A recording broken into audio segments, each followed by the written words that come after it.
Chaque jour, Charles et Carole vous présentent la leçon de l'école du sabbat.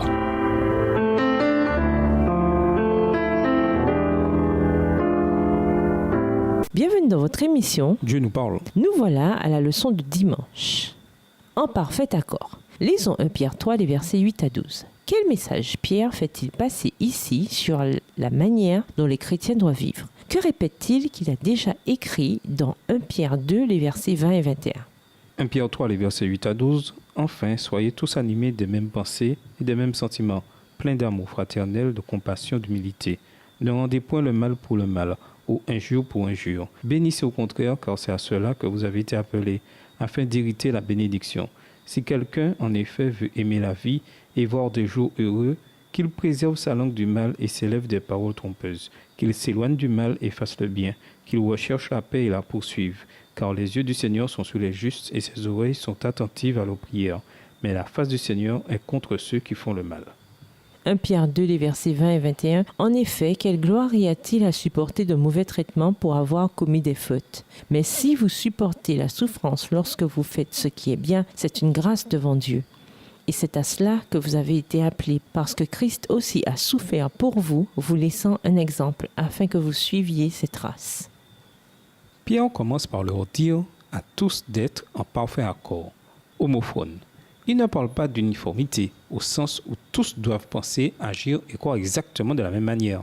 La meilleure illustration de cette idée se trouve dans 1 Corinthiens 12, versets 1 à 26. Dans ces versets, Paul souligne que leur corps est formé de différentes parties. Il y a les mains et les yeux, mais chacun fait partie du corps. De la même manière, l'Église est faite d'individus ayant différents dons spirituels. Ils opèrent ensemble pour former une communauté unie. Bien entendu, une telle unité n'est pas toujours facile. L'histoire de l'Église chrétienne l'a trop souvent montré. Ainsi, Pierre met en garde les croyants lorsqu'ils ne sont pas d'accord entre eux. Puis il dit à ses lecteurs comment ils peuvent manifester cet idéal chrétien d'unité. Par exemple, les chrétiens doivent agir avec compassion. 1 Pierre 3, verset 8. C'est-à-dire que lorsqu'un chrétien souffre, les autres souffrent avec lui. Quand un chrétien se réjouit, les autres se réjouissent avec lui. Voir 1 Corinthiens 12, verset 26. La compassion nous permet de voir les choses du point de vue d'autrui. C'est une étape importante vers l'unité. Pierre dit ensuite que nous devons être remplis d'amour fraternel. 1 Pierre 3, verset 8 dans la version Colombe. Jésus lui-même a dit que c'est de cette manière que l'on reconnaîtra ses véritables disciples, au fait qu'ils ont de l'amour les uns pour les autres. Jean 13, verset 35.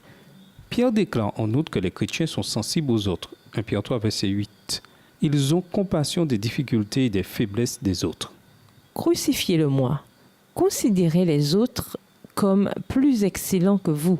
Crucifiez-le-moi. Considérez les autres comme plus excellents que vous-même. Et ainsi vous réaliserez l'union avec le Christ.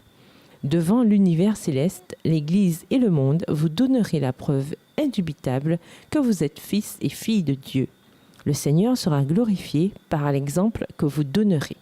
Faisons-nous souvent ce que Pierre dit ici, en particulier concernant le fait de ne pas rendre mal pour mal? 1 Pierre 3, verset 9. Par quel genre de mort à soi-même doit-on passer pour suivre ces paroles? Comment? Voir Galates 2, verset 20. Et nous vous laissons avec la question du jour. De quelle autre façon puis-je remplir ma vie avec le Christ de manière à ce que son amour déborde et que tous ceux qui m'entourent en fassent eux aussi l'expérience? Au revoir. Et à demain si Dieu veut. Dieu nous parle. Chaque jour, Charles et Carole vous présentent la leçon de l'école du sabbat.